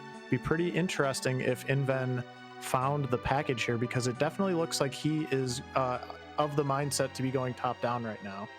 And Inven is going to give us the answer as to whether or not this was potentially the correct play for Rivers. Now, I think what Rivers might be thinking is he might have left a save up on the moon. If this doesn't have anything, he might just reset out and then head back into the moon. Now, where that could be dangerous, as you've seen yourself complete that one objective already, you've knocked it off on your tracker, and then you go back and do other things, and oh, never mind. Oh wow, that is tough. So Rivers is now in go mode. He will still need to get some levels. Inven, on the other hand, this is actually not too bad for Inven. If he fully commits to the top down play, you would do Wyvern next, and that's going to give him his Luca key. If he really wanted to totally say, all right, I gotta just take a supreme gamble, you could do Wyvern spot, do your objective, then check Luca key, and he would actually be in an okay spot. But Rivers' levels as it is right now are pretty much good enough to go, I think. It's not a free Zeramis fight, and the wrong Big Bang roll could do him in, and I think at this point that's pretty much the only chance we have of Inven catching up. I think you're right. Yeah, I think Rivers is good to go here. He's got the two healers. He's got two pretty good swinging Berserk characters. He's going to get a little bit more EXP here. And then, yeah, I don't see any reason why he would wait. He's got the good anchor. Those crystal rings, I didn't remember if he bought any ribbons, but those crystal rings will help with his ability to dodge big bangs as well. So I think we'll see him just go to burn the village down and then head straight to Zeramis. Yeah, and if he wanted to be super safe about it, he could leave Yang unzerked, and then if worse comes to worst, he could just toss a res onto Fu or Rosa and then use that as a buffer. Now, that's easy to say now, but you may not feel as ahead as Rivers actually is going into that fight, so may want to just try to get Zeramis down as fast as possible. Inven did not do the Wyvern check first, so it looks like that Wyvern is going to be the last spot Inven checks on the moon. He might eschew that Wyvern just to say, ew, I don't like you, and he doesn't have his anchoring situation is not fantastic right now. Heron Robe and Crystal Ring probably puts him at RA1 compared to Fu, but it's not as good as a Tela anchor, and he's adjusting, so he is going to take that Wyvern fight. Yeah, that's a really bad spot to be in for Invenerable here for sure. But let's see. So we got a Fu here at the package. We're not going to stick around here anyways, but yeah, this is why, I don't know. I mean, we've played a lot of matches Flurry in this format. I think one of the things that most of us learned, or at least saw enough that we figured it out, that worked better more often than not, is you got to check your objectives, and River's showing us exactly why in this seed. Yep, he skipped those 2 moon checks to get the objective. I think had a save scum prepared for just in case that Luca key didn't pay off, and well, it sure did. Gets his crystal. Funny little Easter egg in here. The enemy name is going to be Mop. I always find that enjoyable. Isn't even going to bother taking the trip to Kaipo, is going to head straight to Toroya, turn in that pass, and head to the Zerums fight. And I think we have a little bit of an announcement to make regarding that Zeromus fight tonight. So we were kind of huddling up before the match here, and let's make sure Rivers does head that way. But we do have something exciting to share with y'all, chat, once we get confirmation that we are headed to the Z fight, and we can get our Z flags out in a second here.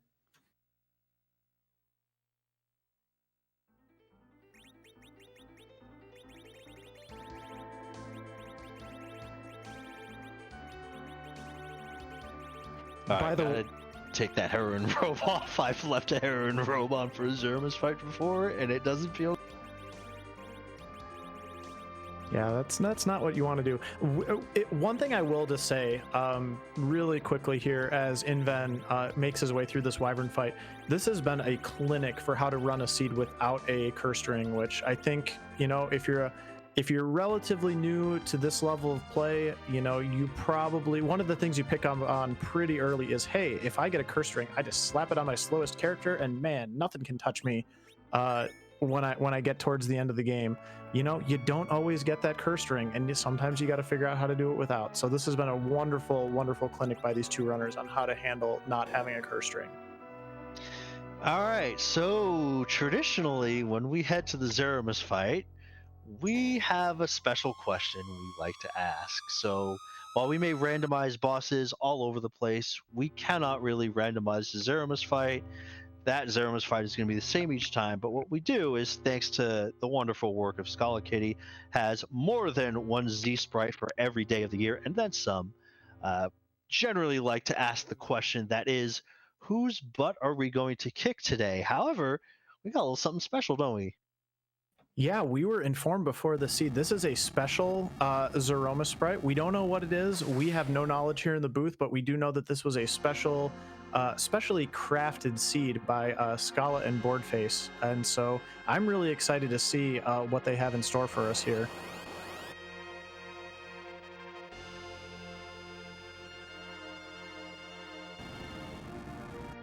All right. One nice thing about having a tele-anchor and dealing with in RA1 is that you can manipulate the turn order pretty easily here. So Tele is going to go first, Fu will go second, Cecil will go third. I might like to see Cecil fifth here to get the Zerk out, because Cecil's going to come up next on the turn order, and you might lose a turn there. But regardless, we're good to go here. Let's see what the sprite's going to be.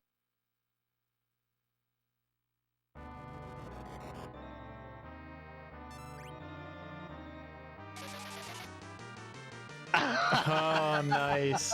Love it. Invenomous. It sounds poisonous. We don't hate it. Yes, we definitely do not hate it. So very, very nice sprite there, Scala. Wonderful work. Oh, I can't wait for game 2. I mean, I wonder what Rivers is thinking right now. He's probably waiting for feedback and ideas, miss, for game 2. That would be his nemesis, I think. So maybe a shirtless Golbez sprite. I know Scala had, I believe it was a hand-drawn Golbez playable Wen sprite. That is one of my favorite sprites in the entire pool. Oh, I see a nice idea in chat. Conquer saying, unless Inven gets Rivers Miss, that would be interesting. We don't know for sure if they have the same Zeroma sprite, so that could be pretty exciting. Good idea there. We'll see.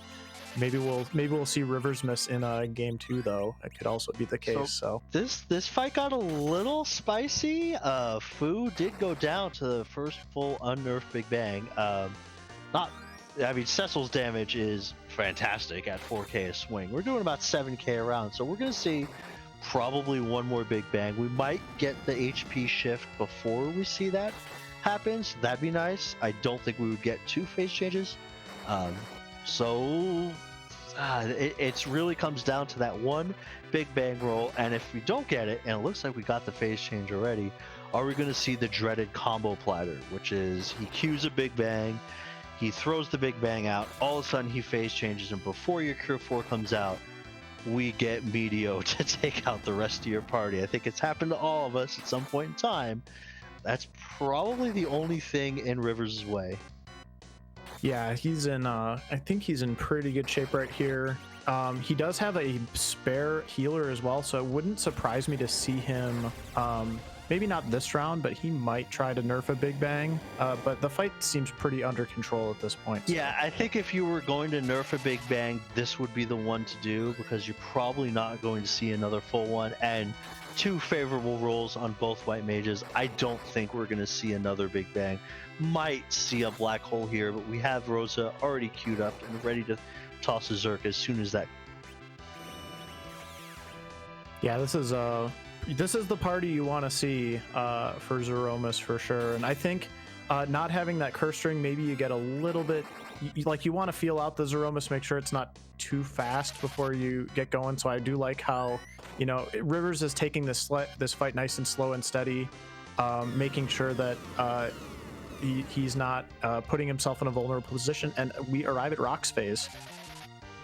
I mean, RA1 Cecil with an Excal can make a Zeromus fight go real fast.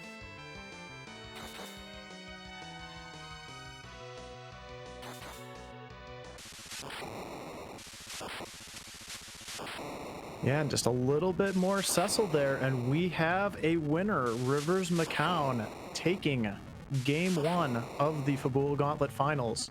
We'll wait for the official SRL time in here. We'll see about getting Rivers in here for an interview, and yeah, we'll get a little baseball highlight here as well. Yeah, wait a minute. Also, that's not a Mets highlight. I remember this home run. Did Tim Salmon in the dugout says that's the hardest ball I've ever seen hit or something. Yeah, that one went a long ways, didn't it? Just really quickly, while we are waiting for that post-match interview with Rivers, I do want to just give a quick shout-out to the rest of our Restream team. We've got Jofus Manho on the Restream duties tonight and Antidale on the tracking. Please give them a follow as well as the runners. We have been having so much fun this last 2.5 months putting this event on for you. I mean, it's gonna feel a little bit empty, I honestly have to say, when it's all said and done. But boy, this has taken so much work from so many people, and we really just want to make sure everybody gets their kudos for all the hard work that they've put into this. So it looks, I heard the beep, so it looks like we are joined by Rivers. Congratulations on your game 1. Hey, thanks. So we gotta ask, first off, not doing Antlion Cave right away and then finding the pan there after doing the discount double check, how did that make you feel? Well, listen, as I always say, I like to go to Fabul as early as I can. So, I mean, you got to get that out of the way. Quick snap, And, of course, this time didn't really work out. But I didn't feel too behind by that move. I really just was enjoying the extra character at that point from the standard review. What made this seed interesting from an early game perspective is it's the first race I can remember seeing where 10 minutes into the seed, neither runner has entered the Antlion Cave. You guys both made the same play to put that off, and it didn't really hurt either of you guys in the long. Well, it's a play. I think when you start with Rydia and Yang, you know that you're going to need a lot of treacherous, right? But you're going to try to find a summon that's really good, and unfortunately, that part didn't work out. I was checking all the high T chests for some good stuff, but no Sylph, and Seed became a little more linear than I would have liked, but thankfully made the decision to go out to darkness at the right moment. Yeah, it was pretty interesting. You and Inven actually both went immediately from Dwarf Castle to do that Twin Harp check, which at the time, you had done Baron, or at least done the first Baron check. Inven hadn't done any of Baron Castle yet, so it was actually really interesting to see that play, and then obviously have it turn into the Darkness Crystal.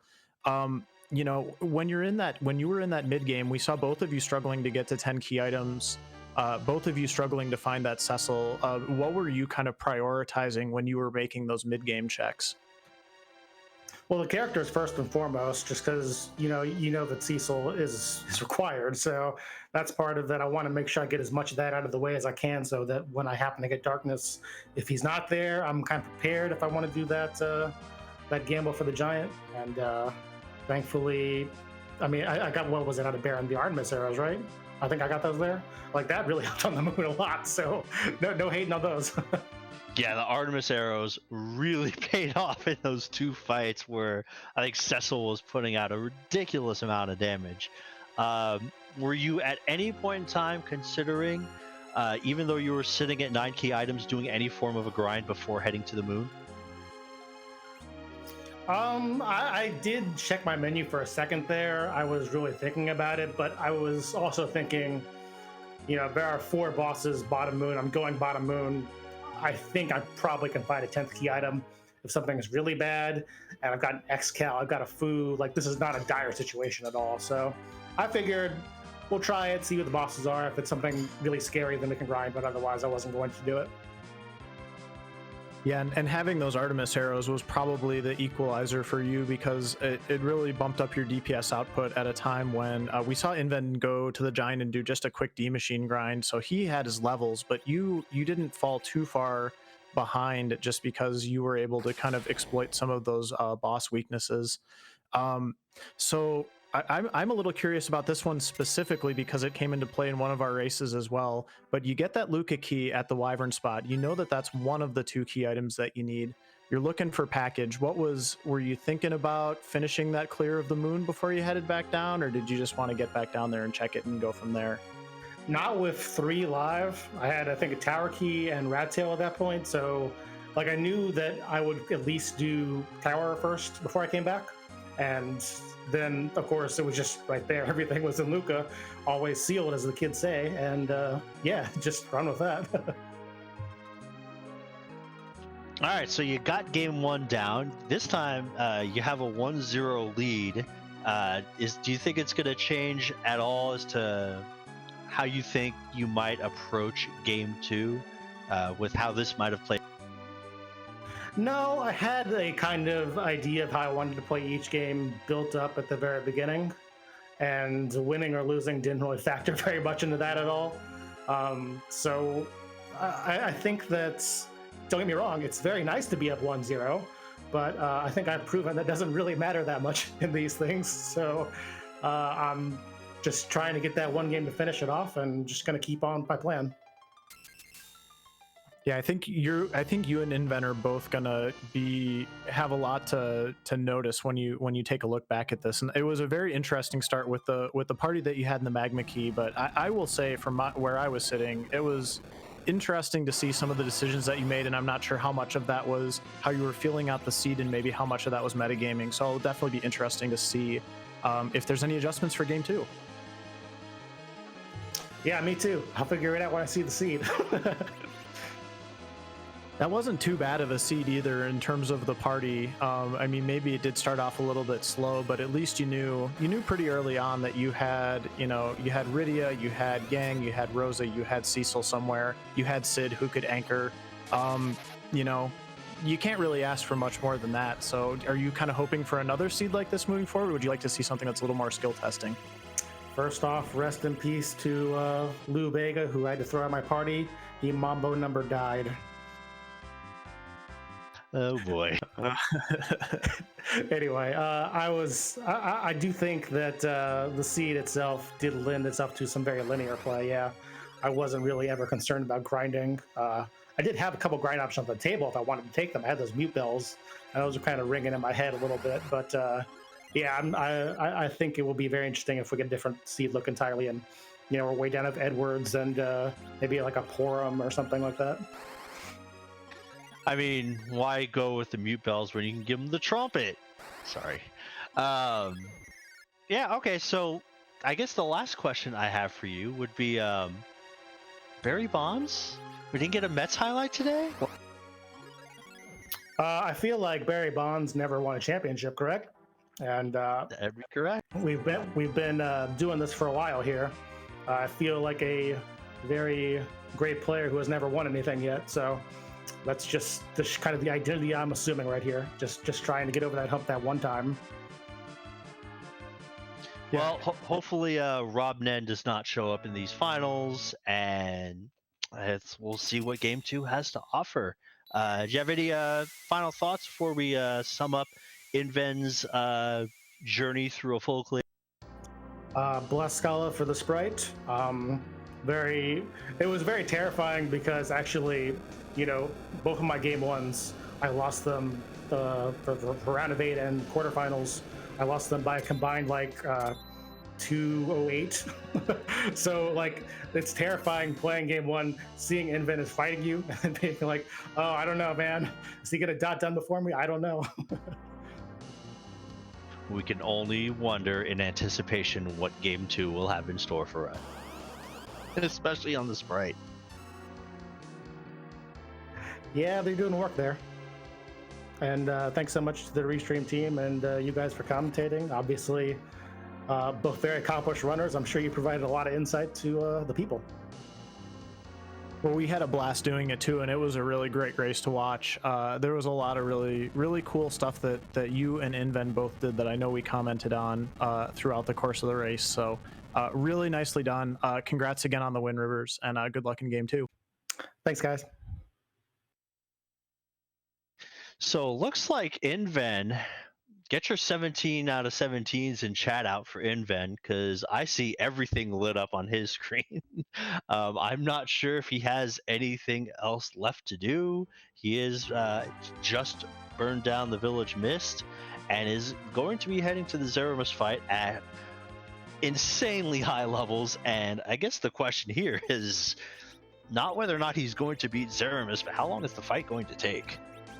Well, and I'm also curious whose butt is Inven going to kick tonight, but I think we'll get to that in just a second as well. Wait. It could happen. It could happen.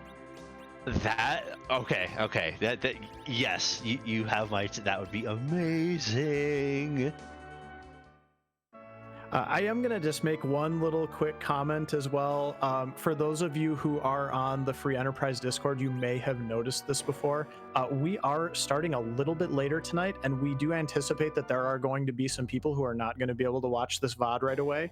So we have asked that everybody keep any spoilers regarding this race in the race spoilers chat on the Discord. So I'm just going to mention that now that we do have our winner, and as we see Invenerable head to the Zeramus fight himself. I do wonder if Inven is going to give us any kind of cheeky Zeramus strats, maybe hoping for a kamikaze kill or the fabled Quint Zerk strat. I think he's got 2 heroine robes. He's got a lot of options. You might have a little bit of fun with this one if I know Inven.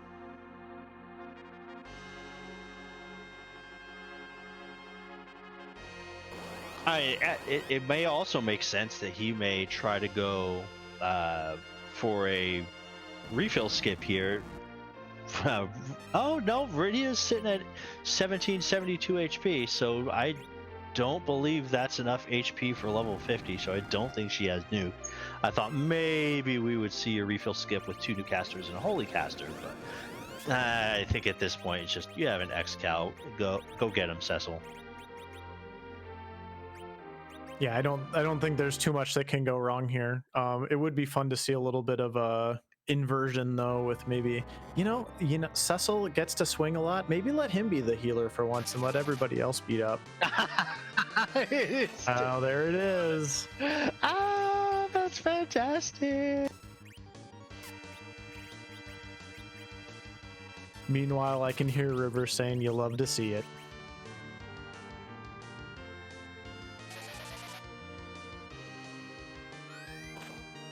Socks and all. Rivers mixed socks, dude.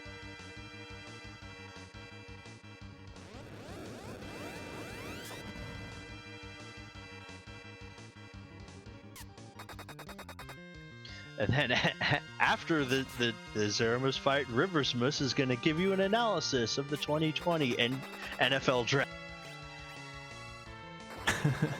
I heard the Texans are going to trade Deshaun Watson for a cheese wheel. There's some weird stuff going on in Houston these days, from everything I hear.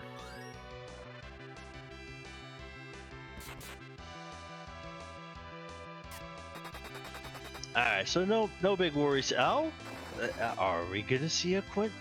I see Rydia attacking. I see Rosa attacking. Is this a Quint Zerk? No, Fu is officially not. Fu is officially not Zerked. I'm a little disappointed in Inven. I'm not gonna lie, but I do respect it as well. I think the Quints are gonna bring it home, but he doesn't wanna take a death here. Just trying to show out, and I can appreciate that. Yeah. Oh, it may also be worried about Rosa. It might have those Artemis arrows, and he may not have many of them left. So that kind of forces Rosa to be the one to Zerk herself. So Fu may not actually get the Zerk off in time on everybody. We'll know for sure if Fu Zerks himself this turn, but we'll probably see a Cure 4 instead. Okay, yeah, there you go. If we're gonna see a Quint, it's gonna happen after this Cure 4. It's about the only suspense I think we have left at this point, but you know, I appreciate it when we can be entertained from beginning to end in a race like this.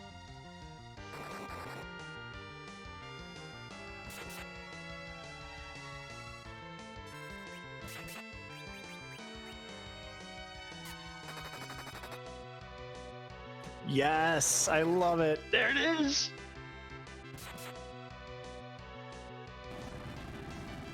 Inven looking out for you, chat. We get the Quint Zerk party. You gotta respect the memes. I don't know what else to say. If I have learned nothing from this event, it's that we have to respect the memes here on the Free Enterprise network of channels. I mean, we did see Quint Zerk as one of our objectives, so he's got that down. But what is a cousin it swinging with here? I gotta pay a little bit closer attention when he comes back around this time. Maybe he gave him a bow and arrow, but it's probably the lunar staff.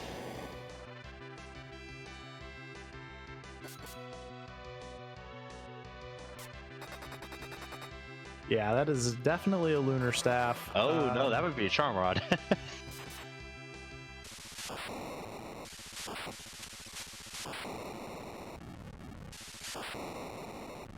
Hey, there it is. Don't even see rocks. I was a little worried there for a moment, but we got there, and River's miss goes down. Invenerable completes his 17 out of 17, getting all of the key items and the pass in this seed.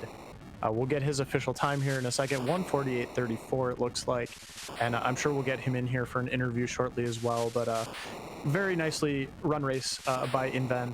See him joining us in the booth here. Inven, welcome on in. GG's on the run. What do you think watching how it finished up here? Oh, I mean, I feel good about everything. My early game was a little jank, but I think that I recovered nicely from it, had a lot of really good fights, and everything turned on the point where I made a...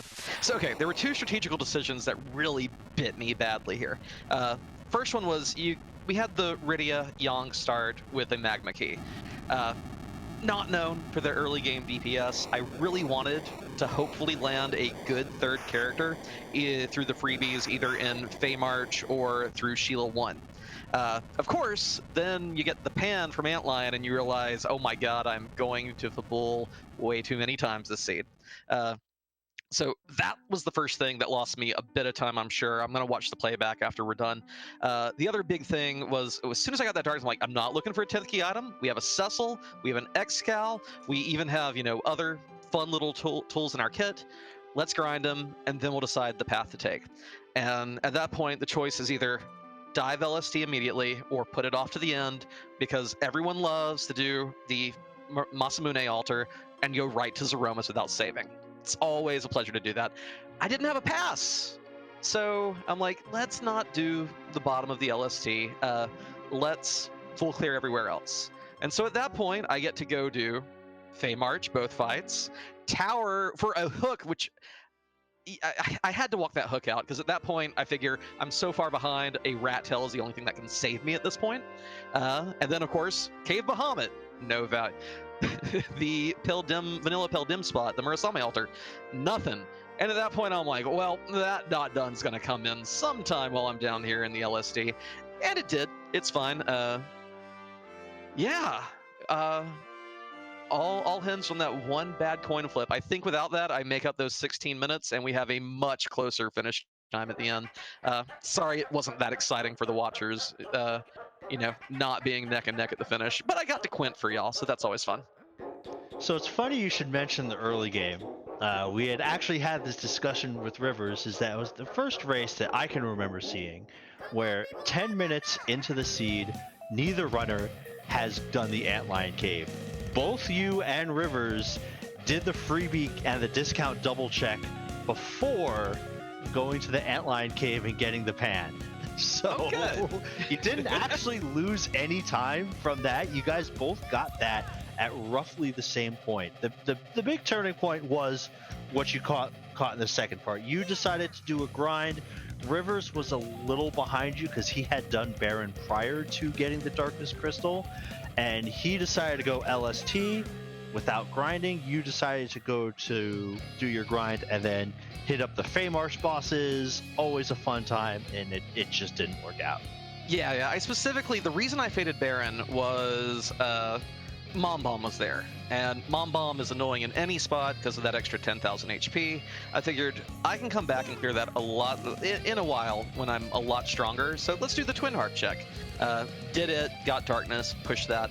As for Feymarch, the thought was, I knew the Magus Sisters were there. Heroine Robe, Elven Bow, Artemis Arrow, Rosa. I'm fighting those Magus Sisters, and if I get a chance to let Rosa Bay run ham to the tune of 7,000 damage an arrow, I'm gonna take that. It baited me to stay on Earth, and it ended up costing me dearly. But for a full clear of the seed, pretty much, I'm comfy with my finish time. And Rivers went down 0-1 in both his best of 3 matches just to come back and win.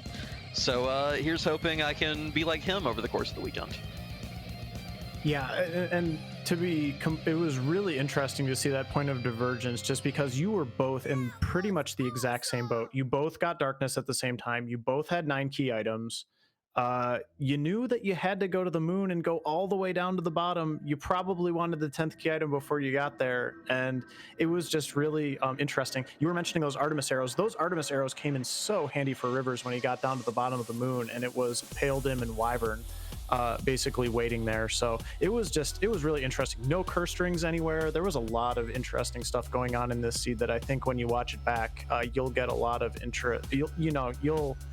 You'll have a lot of stuff to appreciate from that. So yeah, and after I knew his Donna come in, I'm like, okay, out of curiosity, let's go peek Cave Evelyn just to see if there's a curse ring for sale, because this is the 4th seed in a row I've run, 3 practice, this one live, where there are no curse rings for sale. It's something that so many of us have depended on throughout the entire brackets phase, and for them not to suddenly vanish is shocking, but we got the other tools to deal with it. Heroine Robes and Crystal Rings and Dragon Whips, they were enough to get us the speed we needed for Wyvern, and yeah.